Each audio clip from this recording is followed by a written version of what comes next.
Bloomberg Audio Studios. Podcasts, radio, news. This is the Bloomberg Daybreak Europe podcast. Good morning, it's Thursday the 3rd of July. I'm Caroline Hepker in London. And I'm Stephen Carroll in Brussels. Coming up today, the UK Prime Minister offers belated support for his Chancellor after images of Rachel Reeves crying in Parliament sparked a market convulsion. US President Donald Trump suggests House Republicans could pass his multi-trillion-dollar tax cut and spending bill later today. Plus, till wealth do us part, why the UK Supreme Court's decision to back a former UBS banker in a £133 million divorce battle could have far-reaching consequences. Let's start with a roundup of our top stories. The UK Prime Minister Keir Starmer says Rachel Reeves will stay on as Chancellor for many years to come. The comments come after Starmer failed to back Reeves when questioned in Parliament yesterday, creating a scene as a visibly upset Chancellor was sitting behind him and appeared to be crying. Starmer later spoke to the BBC's Nick Robinson to express his full support for Reeves and say her tears were not about politics. It was a personal matter for the Chancellor, and I've been absolutely clear with you. It's got nothing to do with politics, nothing to do with any discussion between me and Rachel, nothing to do with the matters of this week. So she'll still be Chancellor by the time this interview is broadcast in full in a few days' time? She'll be Chancellor by the time this is broadcast. She'll be Chancellor for a very long time to come, because this project that we've been working on to change the Labour Party, to win the election, change the country, that is a project which the Chancellor and I have been working on together. So, yes. Keir Starmer there speaking to BBC Radio 4's Political Thinking podcast. Starmer's latest difficulties come only a day after he had to make a humiliating U-turn on his government's flagship welfare bill. Tomorrow the Labour government will mark its first year anniversary since winning power. Well, Keir Starmer's words of support last night came too late for markets. Global bond investors reacted swiftly to the Prime Minister's earlier failure to back his Chancellor from the dispatch box in Parliament. 30-year gilt yields surged 19 basis points, the biggest jump since April, as stocks slid and the pound tumbled. The sharp moves come as traders speculated that Starmer may try to placate his Labour MPs by replacing his Chancellor with someone more open to increased spending and borrowing. This as the government faces a widening fiscal hole ahead of the autumn budget, driven by a £5 billion climb down over Starmer's flagship welfare reforms and a £1.25 billion reversal on winter fuel payments for pensioners. A new survey of central bank managers says the weaponization of foreign exchange is becoming a growing headache. Bloomberg's Ewan Potts has the details. Almost half of central bank managers around the world now say the geopolitical weaponization of FX reserves is an investment risk for them. The finding comes from a UBS survey of nearly 40 central banks completed last month. And those citing weaponization was up sharply from just 14% 2 years ago. UBS say the concern is a key factor driving central bank purchases of gold, which it says is much safer from being targeted by sanctions. In London, I'm Ewan Potts, Bloomberg Radio. President Trump says that the House is ready to vote tonight on his big, beautiful bill. In a post on Truth Social, Trump said that he had meetings with Republican congressional members and that they are united. But despite the comments, House Republican leaders have struggled to find the final votes to advance the president's multi-trillion-dollar tax and spending package. Republican Congressman Jim Jordan says that while holdouts may have genuine concerns, they should still vote for the bill. I hope it passes. I think it will. And frankly, I think it should, because this is a good piece of legislation. I always say, it's a good piece of legislation because the Democrats hate it so much. They don't like it because it actually empowers families by, letting them keep more of their money, giving them school choice, making sure our border stays secure, and making able-bodied people in our welfare system now have to work. Representative Jim Jordan of Ohio there.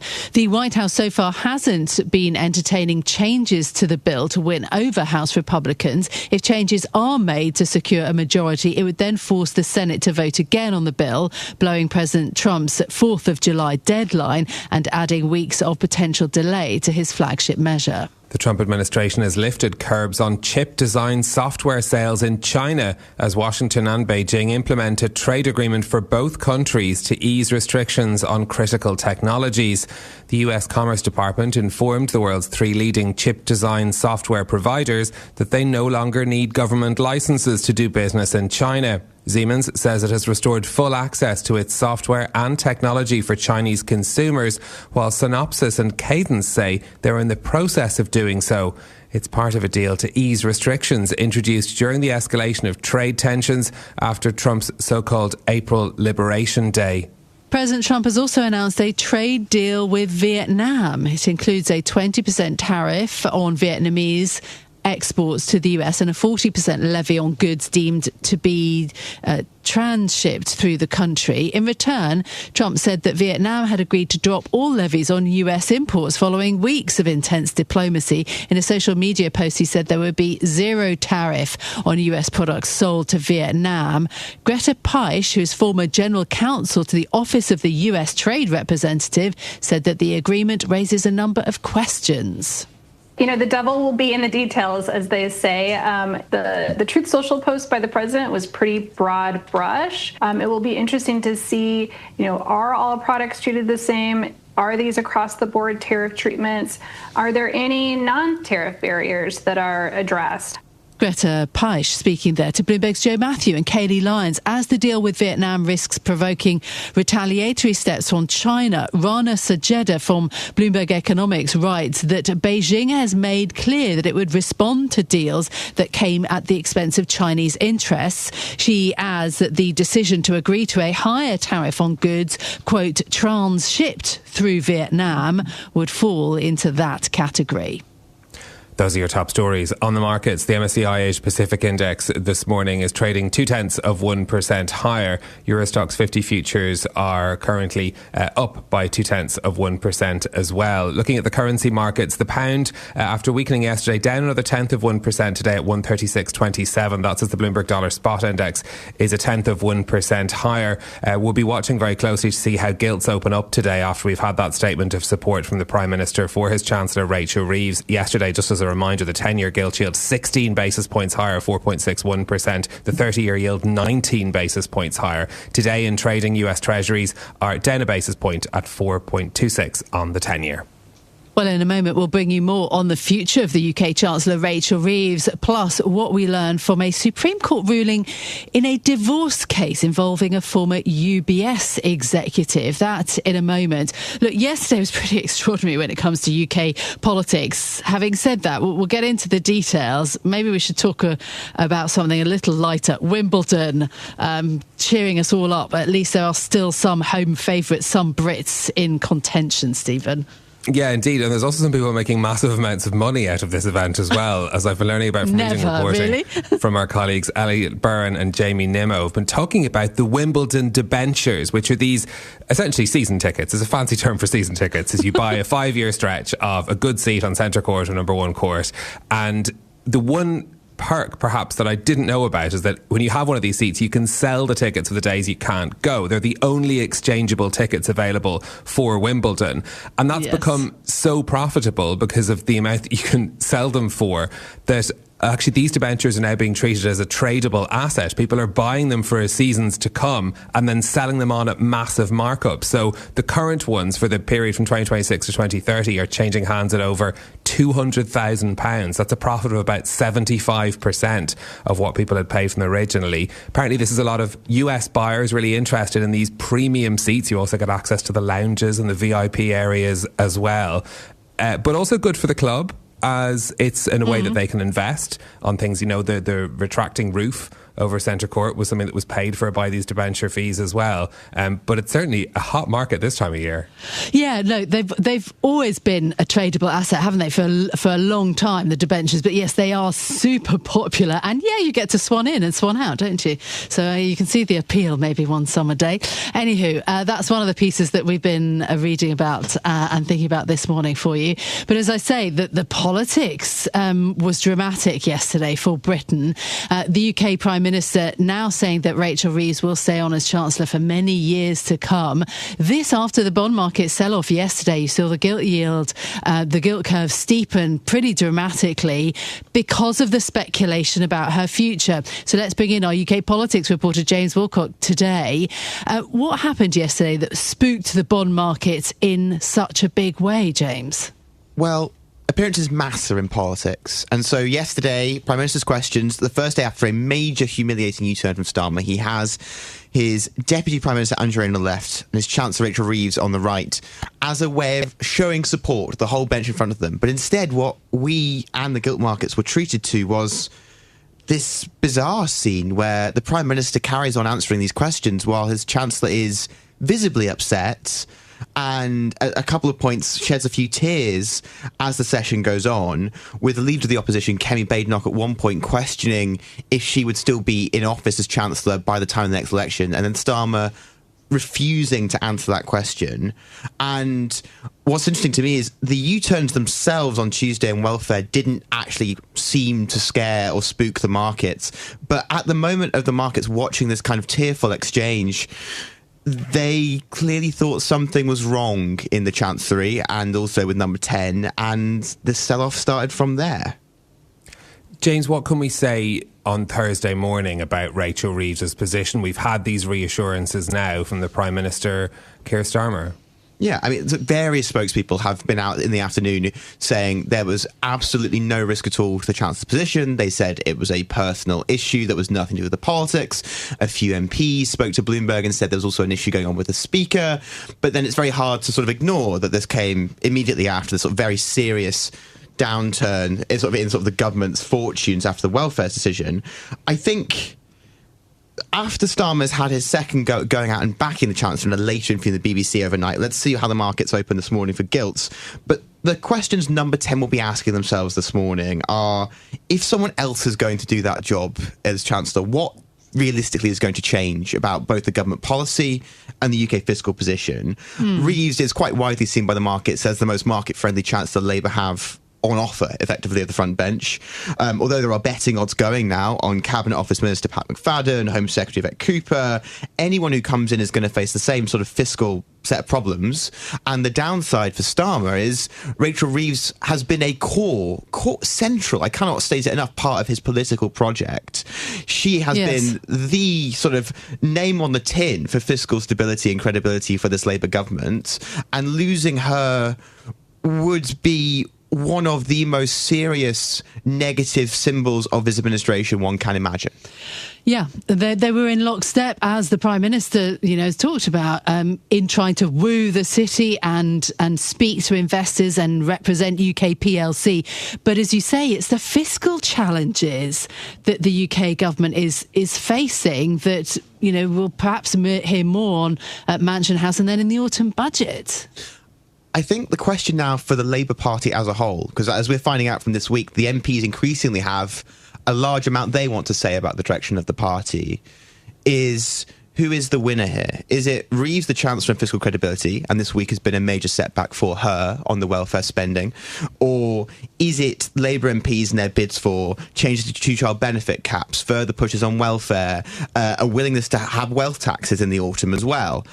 The normal arbiter of these things is the Prime Minister, Keir Starmer. He's set to speak later this morning. I think many people in both the markets and wider Westminster politics will be watching to see where he comes down on those two decisions. OK, James Wilcock, our UK politics reporter, thank you very much. Well, there's another story here in the UK that we want to talk about today. This is the Supreme Court, which has ruled that a former UBS executive can hold on to the majority of his £133 million wealth. This after a court ruling on his divorce. Clive Standish, who was the CFO at the Swiss bank, has been embroiled in a more than 5-year-long dispute with his former wife, Anna. And our legal reporter, Luca De Paoli, joins us now for more on this story. Luca, why did this fight go on for so long? I guess the simple answer is that there was so much to fight over. Not all divorces are worth taking all the way to the Supreme Court and incurring all those fees, but this is a divorce where one of the assets up for grabs was this huge farm in Australia which had nearly 5,000 cattle and about 5,700 merino sheep. So it's worth paying all of these expensive lawyers to go and fight for them. There's also a few sort of thorny legal issues that were at play here, and particular circumstances which made it worth fighting over, basically. So what did the Supreme Court decide then? How are the assets going to be divided up? So at the heart of this dispute, there's about £80 million worth of assets which were transferred from Clive Standish to his wife Anna in 2017, not long, about 3 years before the marriage really began to fall apart. The whole point of the transfer was to avoid paying inheritance tax. So that was, if they were to die, it would be put into a trust. His wife was a non-domiciled taxpayer, so that meant that they wanted to do this. A lower court ruled that effectively all of those assets were a joint part of the marriage, because they'd been quote-unquote matrimonialised, to borrow a term from the judge's ruling. The main source of the wealth might have been the husband, but once it had been gifted to the wife, then it was to be split 50-50. The Supreme Court ruling goes against that and says it's important what the source of the wealth was, but also what the intention was.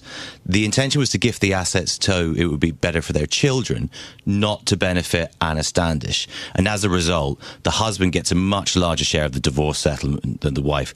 The wife only ends up with £25 million. Yeah. But it's also why it's an interesting ruling, isn't it? That idea of the kind of sourcing of the wealth, but also, I mean, we know London is a setting for a lot of these high net worth divorce cases. Why do people still choose this jurisdiction to have these long, difficult battles? So I guess, although this sort of case might go against that, on the whole, London's a really good space for the non-earning spouse. Much better than a lot of other courts around the world. So if you're looking to take a case, London is a great place to do it from that reason. I mean, the largest divorce settlement we've had in London was £450 million. So that was to the non-earning spouse. So I mean, that's a huge part of why we do it here. There's also a load of lawyers here who are set up to do this kind of stuff, and a lot of billionaires in Mayfair who fall out and then have to go and argue the stuff at the High Court.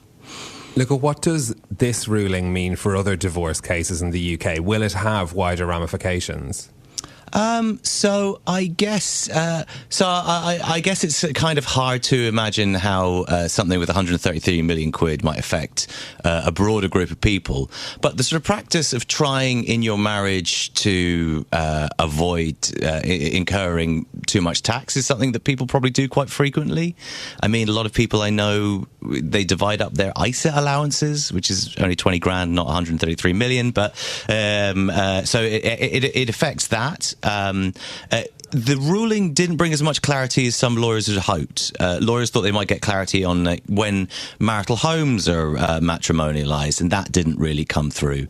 So the ruling kind of empowers judges to look at things on a case-by-case basis, which is important. If you think, marriages last for different lengths of time, marriages are different forms of partnerships, it's probably no bad thing that judges have discretions to make decisions on a case-by-case basis.